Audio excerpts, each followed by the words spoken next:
कौमी सलामती की पार्लिमानी कमेटी का इजलास आज होगा। वज़ीर आज़म शहबाज शरीफ की एडवाइस पर स्पीकर कौमी असम्बली ने इजलास बुलाया। कौमी असम्बली हॉल में 11 बजे इन कैमरा इजलास में अस्करी हुकाम मुल्क की सिक्योरिटी सूरत हाल पर ब्रीफिंग देंगे। इजलास में सियासी जमातों के पार्लिमानी लीडर और उनके नामजद नुमाइंदगान शिरकत करेंगे। पार्लियामेंट में सिक्योरिटी हाई अलर्ट, मीडिया को जारी पासेज आर्जी तौर पर मुअत्तल। तर्जुमान कौमी असम्बली के मुताबिक गैर मुतल्लका फर्द का दाखिला ममनू करार दे दिया गया। पार्लियामेंट की हदूद में किसी भी किस्म की अक्सबंदी, वीडियो और फोटो बनाने पर मुकम्मल पाबंदी आयद।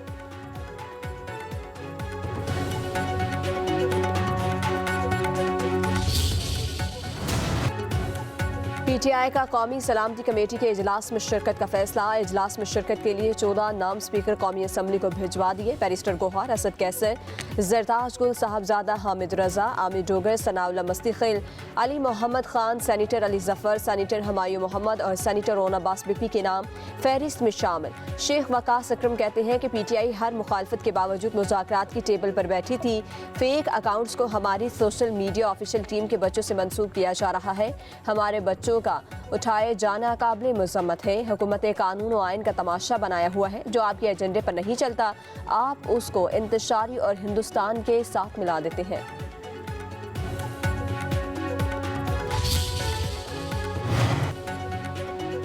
हम अपने तहफ़्फ़ुज़ात सामने रखेंगे। चेयरमैन पीटीआई बैरिस्टर गौहर की मीडिया से गुफ्तगू। कहा, हमें बताया गया कि 6 MNA और 3 सैनिटर्स होंगे। हमारी कोशिश है इजलास में ज़्यादा लोग आएँ। जिन इलाकों के लोग मुतासिर हैं उनकी शिरकत होनी चाहिए। कहा, दहशतगर्दी के मामले को संजीदा लेने की ज़रूरत है।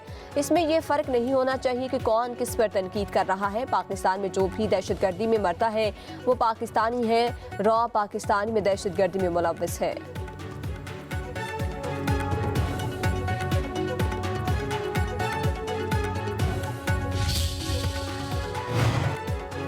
पाकिस्तान और अफगानिस्तान का मुस्तकिल फायरबंदी और तूर-ए-खम तिजारती गुज़र का हर किस्म की आमद और रफ्त के लिए खोलने पर इत्तफाक। तूर-ए-खम सरहद पर कशीदगी के खात्मे के लिए पाक अफगान जिरगा। तूर-ए-खम सरहद पर अफगान हदूद में फैसला कुन नशिस्त। पाकिस्तान की 36 और अफगानिस्तान की 25 अरकान की मुश्तरका जिरगे में शिरकत। जिरगा सरबराह सैयद जवाद हुसैन काज़मी के मुताबिक अफगान फोर्सेस की मुतनाज़ तामीरात आर्जी तौर पर बंद होंगी। अफगान जिरगा अफगान हुकाम को मुतनाज़ तामीरात बंद करने पर एतमाद मिलेगा। AFC हुकाम और अफगान बॉर्डर सिक्योरिटी इंचार्ज हुकाम के माबैन मुलाकात करवाई जाएगी।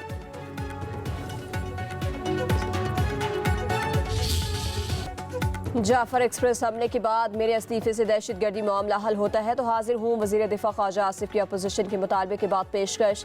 बोले, पूरी कौम, अमरीका और अक़वाम मुत्तहिदा की जानिब से जाफर एक्सप्रेस पर होने वाले हमले की मज़म्मत की गई। बानी PTI का कोई बयान नहीं आया। तमाम इदारे बलोचिस्तान और खैबर पख्तूनख्वा में होने वाली दहशतगर्दी को कंट्रोल करने की कोशिश कर रहे हैं। अगर कोई जमात या शख्स दहशतगर्दी को सपोर्ट करता या बयान देता तो वो दहशतगर्दों के साथ खड़ा है। कानून और आइन के दायरे में रहकर एहतजाज करना सबका हक है।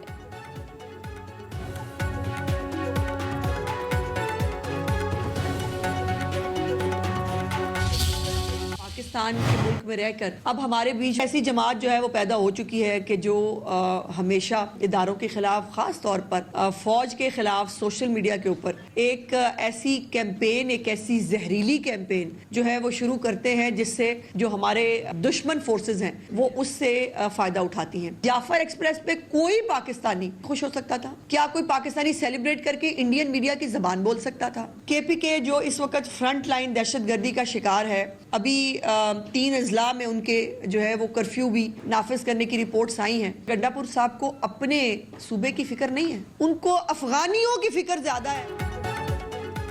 जो पाकिस्तान पर मुश्किल वक्त पर यकजुबाना हो इसे पाकिस्तानी नहीं मानती। वज़ीर इत्तलात पंजाब अज़मत बुखारी की न्यूज़ कॉन्फ्रेंस। कहा, तहरीक इंसाफ इतना फसाद पार्टी है। जाफर एक्सप्रेस हमले के बाद मनफी प्रोपेगेंडा किया गया। जाली वीडियोज़ के साथ तज्जिया कारों ने जहर उगला। बैरून मुल्क बैठे PTI के भगोड़े पाकिस्तान के खिलाफ जहर उगल रहे हैं। दहशतगर्दी वाक़यात को सियासी रंग देने वाले काबिल नफरत हैं। अज़मत बुखारी ने कहा कि दहशतगर्दी ने पूरे पाकिस्तान को लपेट में ले रखा है। खैबर पख्तूनख्वा में एक रोज़ में 8 मकामात पर हमले हुए। अमन और अमान की सूरत हाल बरकरार रखना वज़ीर आला की जिम्मेदारी है। अली अमीन गंडापुर को शहादतों पर अफसोस नहीं, अफगान बाशिंदों के वापस जाने पर तकलीफ है।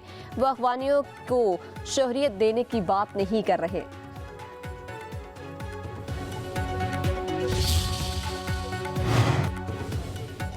रियासती इदारों के खिलाफ नफरत अंगेज मुहिम चलाने वाले मुलजिम की बनी गाला से गिरफ्तारी। इस्लामाबाद की सेशन अदालत ने हैदर सईद को 3 रोज़ा जिस्मानी रिमांड पर FIA के हवाले कर दिया।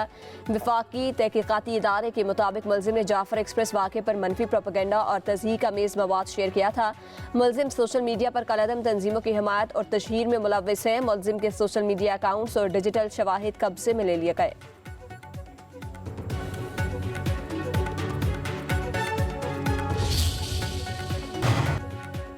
हुकूमती इक़दामात के बावजूद अवाम रिलीफ से महरूम। बाजार में चीनी की 165 से 170 रुपये फ़ी किलो फ़रोख्त। हुकूमती क्रैकडाउन के बायस चीनी की तजारत सुस्त। मिलों ने एक्समिल रेट बंद कर दिया। इस वक्त एक्समिल कीमत 154 और होल सेल में 158 रुपये फ़ी किलो। होल सेल ग्रोसर्स का चीनी की तरसील को डिजिटाइज करने का मुतालबा। रऊफ इब्राहिम का कहना है कि चीनी की डिलीवरी ऑर्डर पर सेल टैक्स और शनाख्ती कार्ड नंबर लाजमी होना चाहिए।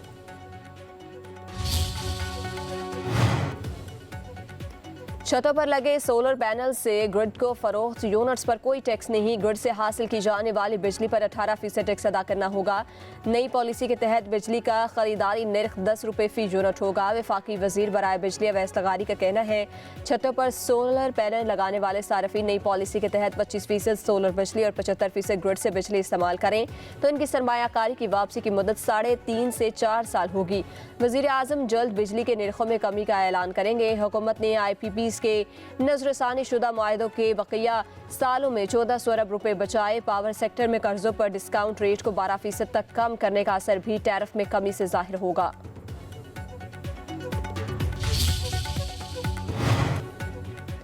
वज़ीर आला पंजाब मरियम नवाज के स्पेशल लोगों के लिए स्पेशल इक़दामात। पंजाब भर में 40,000 स्पेशल बच्चों की हेल्थ स्क्रीनिंग, बीमारियों की तशख़ीस और मुफ्त इलाज का हुक्म दे दिया।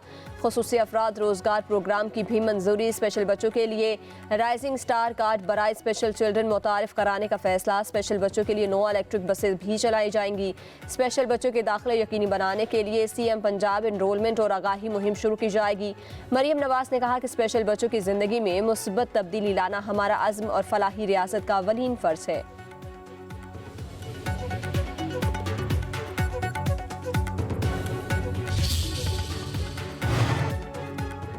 मेयर कराची का गवर्नर सिंध को कराची तरक्याती पैकेज के लिए खत मंसूबों की तफसीलात भी जारी कर दी। कराची की तरक्की के लिए 100 अरब रुपए का पैकेज और वफाकी हुकूमत से माली मदद तलब। शाहरा भुट्टो से नेशनल हाईवे और पोर्ट कासिम तक एक्सप्रेस वे बनाने की तजवीज़। कहा शुमाली बाईपास की तोसी और कराची पोर्ट तक सड़कों की मुरम्मत के लिए 35 अरब रुपए दरकार हैं। गढ़ बगीचा में मुनशियात के आदी अफराद के लिए बहाली मरकज़ की तामीर का मनसूबा भी शामिल है। मेयर कराची ने वफाकी हुकूमत से शहरी तरक्याती मनसूबों में ताउन की अपील कर दी। गवर्नर हाउस को किरदार अदा करने की अपील।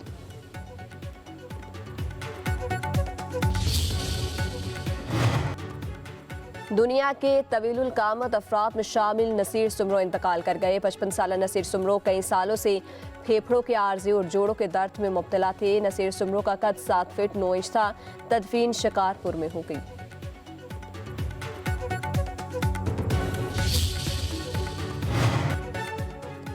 वज़ीर आला सिंध की ज़ेर सदारत स्कूल एजुकेशन से मुतल्लिक़ इजलास। मुराद अली शाह की गैर ज़रूरी स्कूल इंतज़ामिया ख़त्म करने की हिदायत। तालुका सतह पर एक एजुकेशन अफसर होगा। वज़ीर आला सिंध ने कहा स्कूल एजुकेशन पर खुसूसी तवज्जो देकर तालीम के निज़ाम को मज़ीद बेहतर करना होगा। महकमा तालीम के तमाम डिपार्टमेंट्स को डिजिटाइज़ किया जाएगा। 7,000 तलबा के चेहरे की शनाख्त के साथ डिजिटाइज़ हाज़िरी होगी।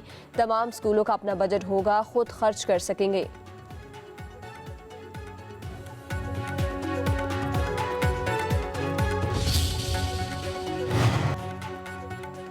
सिंध के सीनियर वजीर शर्जील इनाम मेमन ने ईद उल फितर पर इजाफी किराया वसूल करने वाले ट्रांसपोर्टर्स के खिलाफ कार्रवाई का हुक्म दे दिया। जिम्मेदारों के खिलाफ क्रैकडाउन किया जाएगा। DIG ट्रैफिक और कमिश्नर्स को गैर कानूनी किराया बढ़ाने वालों के खिलाफ फौरी एक्शन की हिदायत। शर्जील मेमन कहते हैं आवाम को इजाफी माली बोझ से बचाने के लिए सिंध हुकूमत हर मुमकिन इक़दाम कर रही है। किसी को आवाम का इस्तेसाल करने की इजाज़त नहीं दी जाएगी। ट्रांसपोर्टरों की मनमानी बंद, इजाफी किराया लेने वालों पर जुर्माने और कानूनी कार्रवाई होगी। ट्रांसपोर्ट मालिकान को मुतय्यन करदा किरायों पर अमल दरामद यकीनी बनाना होगा।